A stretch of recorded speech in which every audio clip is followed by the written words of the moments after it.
At this point in the meditations, Descartes has established the following. In meditation 2, we saw him establish with certainty that he thinks that he exists.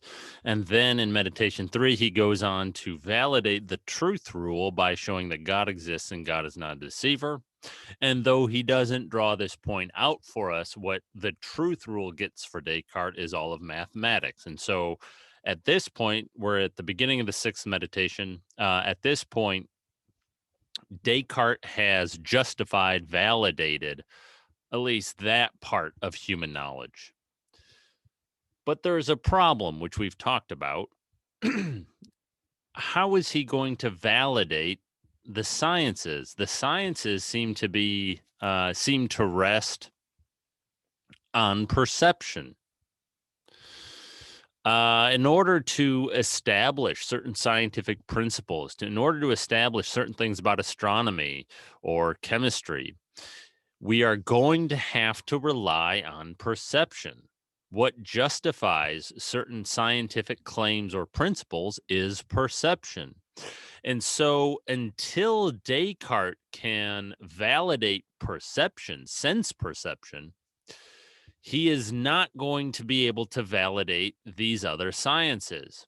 In meditation 6, one of the first things he does and one of the most important things he does is to validate sense perception. Now, it's a little bit tricky to see that he's doing this because he doesn't put the point this way. What he talks about is where our ideas of bodies come from. But once we understand this argument, we'll see how exactly it validates sense perception, even though Descartes doesn't put it that way. So, near the beginning of the sixth meditation, Descartes proves, or attempts to prove at least, that the external world exists. What does that mean? So far, all that Descartes has really proved is, or you think of it this way, is that the internal world exists and that it works in something like the way that you might think it works. I've been able to prove that I exist, for instance, according to Descartes. But what am I? Well, I don't know. I'm not a body. I know that much, I guess. I'm a thinking thing. Whether or not I have a body, I haven't established that yet. Whether or not any of the things that I perceive with my senses, which I perceive to be out there, external to me, I haven't proved that any of those things actually exist. I've proved that I can be certain that I'm having certain appearances, that it appears to me that there's a hand right in front of my face or whatever it might be. I have not yet proved, Descartes would say, that there actually is a hand out there, or that there actually is a tree out there, or a desk, or a computer, or anything. I haven't proved that the external world, all the stuff out there, actually exists. And so at the beginning of the sixth meditation, he's going to attempt to prove that the external world actually exists and that our perception, our sense perception, our eyes, our ears, and so on, give us true information about it. And so, in proving that the external world exists, what Descartes is doing is validating our sense perceptions. Okay, so how does this work? The first premise of this argument is the most important one. Descartes claims, and this is it takes a bit to figure out what exactly this means. He claims that if my ideas of corporeal things do not issue from corporeal things, then God is a deceiver. What exactly is he talking about when he's talking about corporeal things? Well, sometimes he'll talk about bodies. And what he means by body in this context is not like the human body. It's not a human body. That's not what he's talking about. Although the human body would be a body in Descartes' sense. What he means by body in this context is simply anything that's made out of matter, anything that's extended and takes up space is a body. And throughout the sixth meditation, that's how he's going to use that word. Really, throughout the meditations, that's how Descartes uses the word body. Doesn't refer to a biological body necessarily. It refers more broadly. Body refers to anything that's extended and takes up space. Um, so a human body would obviously be a body in that sense, but a desk would be a body in Descartes' sense. So that's what he's talking about when he's talking about corporeal things.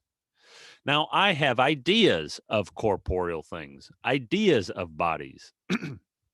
So take the desk. The desk is a body in Descartes' sense. Right. I have an idea of a body. What he's really talking about here is I'm looking at my desk right now. And so in my mind, there is this picture of a desk.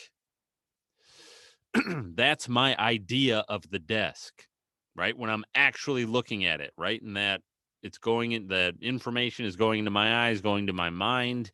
Before my mind is this image of the desk. That's my idea of the desk of a body. Now, what Descartes notes is that I have a very strong inclination, natural inclination, to believe that the image of the desk that I have before my mind when I am looking at the desk comes from an actually existing desk right there.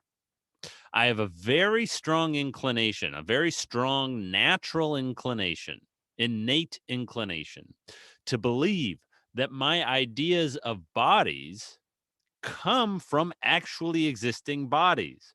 And so when I'm looking at when you're looking at the screen on which you're watching this video, you have a very strong inclination, a natural inclination to believe that the mental image of the screen that you have before your mind right now is coming from an actually existing screen out there, right? So we have this innate natural impulse to think that the things that we are perceiving come from actually existing things that are exactly like our perceptions portray them as, right? So I have this very natural inclination, strong inclination to believe that there is actually a desk right there and that it's actually brown, that it's made out of wood, that it's about 4 feet long, and blah, blah, blah, blah, blah, and so on, right? Because that's what my perceptions are telling me. And I have a very strong natural inclination to believe what my perceptions tell me. Well, look, I have that inclination innately. And I know at this point in the meditations that God is this all-powerful being, that he exists and that he's my creator. He made me. And since this impulse is innate, it's natural, that means God gave it to me. This natural impulse was God given. God made me like this, right? He gave me this impulse to believe that my ideas of bodies issue from actually existing bodies, that my idea of the desk comes from an actually existing desk. And so if my idea doesn't, if that's actually false, if there is no desk there, well, then God would be deceiving me by putting that very strong natural impulse in me, by creating me with that natural impulse, right? That's the idea. God would be a deceiver if he made me with this strong impulse to believe that my perceptions were reliable when they're not. That's what this first premise in the argument is stating. If my ideas of things didn't come from actually existing things, well, then God's deceiving me because God gave me this natural impulse to believe that they do. Second premise, God's not a deceiver. And we saw that established in meditation 3, right?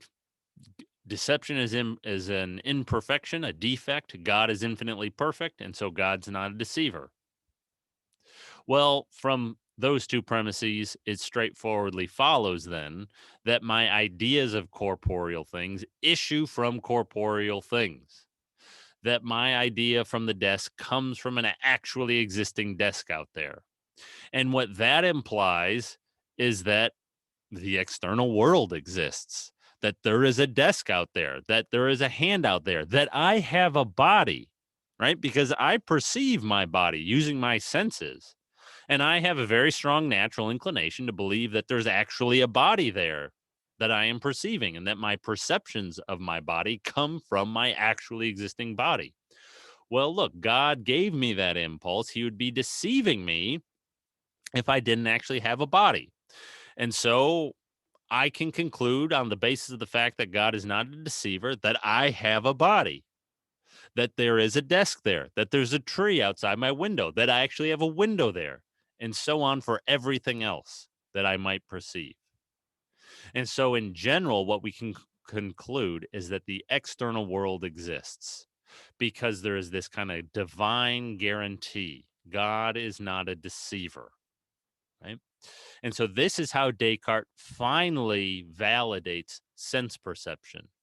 The reason we can trust our sense perceptions, according to Descartes, is because they kind of have a divine guarantee, right? They are, in some sense, certified by God. God's not a deceiver, and God gave me a very strong natural impulse to believe my perceptions.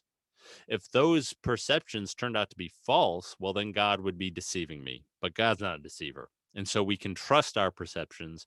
Descartes has thus validated or justified our perceptions. And though he doesn't go on into these details here in the in the sixth meditation, having validated perception, we can then start validating all of the sciences, right? And so this is the last major piece of the puzzle to piece back together, to put on, or last major brick to add to our edifice of knowledge. Because on top of this brick, on top of the brick that we have this kind of divine guarantee of our perceptions, we can build all the rest of science.